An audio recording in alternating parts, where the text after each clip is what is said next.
అటు గోదావరి మీద అరాకిరి చేసి చంద్రబాబు నాయుడు ఏపీ ప్రభుత్వం నల్లమల సాగరు ఈ సాగరు ఆ సాగరు అటు గోదావరి దోపిడీ జరుగుతూ ఉంటే దాని మీద సప్పులు లేదు. ఇటు కృష్ణలో ఇంత ఘోరంగా పాలమూరు ఎత్తిపోతల మీద దీని మీద సప్పులు లేదు. మరి ఎవరి ప్రయోజనాల కోసం ఉన్నట్టు రాష్ట్ర ప్రభుత్వం ఏం చేయడానికి ఉన్నట్టు ఏం జరుగుతున్నట్టు ఈ రాష్ట్రంలో? కాబట్టి ఎట్టి పరిస్థితుల్లో నేనే స్వయంగా రంగంలో దిగాలనుకున్నా. దిగినం. ఈరోజు డిసిషన్ అయిపోయింది.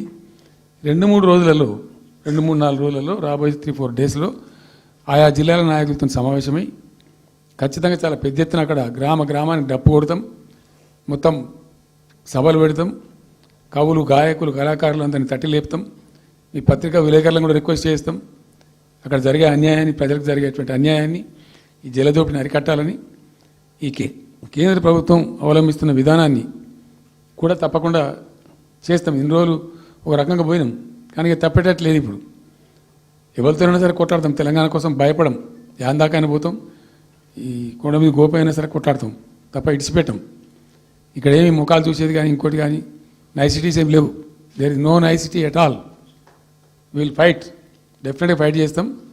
ఎందుకంటే రక్షించుకోవాలి, రాష్ట్రం యొక్క హక్కులు రక్షించుకోవాలి, నీళ్లు రక్షించుకోవాలి, రాష్ట్ర ప్రజల ప్రయోజనాలు రక్షించుకోవాలి. ఈ విధంగా ఇప్పుడు మా కళ్ళ ముందే జరిగినటువంటి దీనిలో ఈ దుర్మార్గంలో ఎట్లా మౌనం పాటిస్తాడు కేసీఆర్? ఎందుకు మౌనంగా ఉంటాం? ఎవరి కోసం ఉంటాం? ఎందుకోసం ఉండాలి? కాబట్టి అరాకిరి ముచ్చట్లు కావు. ఇష్టం వచ్చినట్టు మాట్లాడి ఇష్టం వచ్చినట్టు ఆల్తు ఫాల్తు కూతలు కూసి ఏదో చేస్తామంటే అది జరిగేది కాదు, జరగనీయం. రెండవది, ఈ ప్రభుత్వం కూడా సర్వభ్రష్ట ప్రభుత్వం, సర్వముల భ్రష్టమైంది. మేము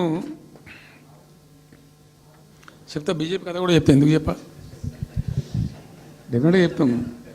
అరే నువ్వు మా ఇంట్లోకి వచ్చి మాకు దోసుకపోతా అని ఊకుంటామే, నాకు అర్థం ఎవరైతుంది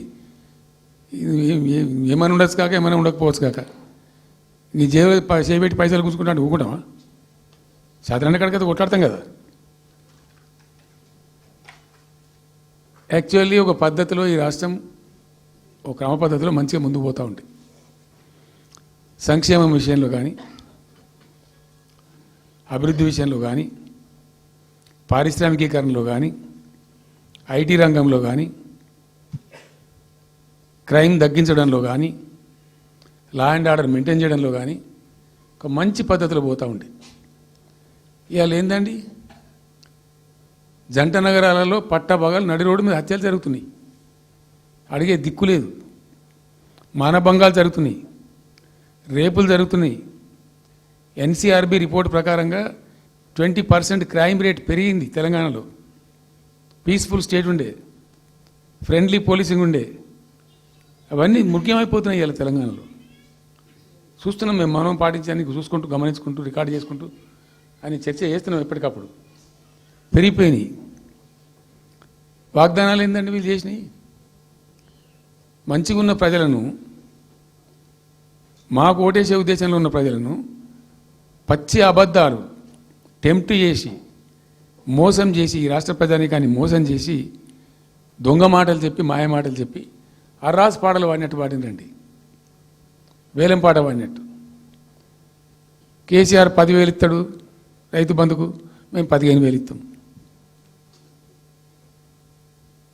మహిళలకు 2,500 ఇస్తాం. కేసీఆర్ కళ్యాణ లక్ష్మి ₹1,00,000 ఇస్తాడు, మేము తులం బంగారం కల్పిస్తాము. మీరు పెళ్లిళ్ళు చేసుకోకుండా ఆపుండ్రి.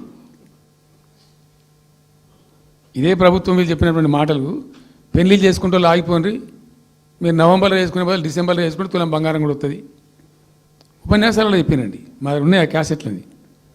ఇంకేం చెప్పినరు?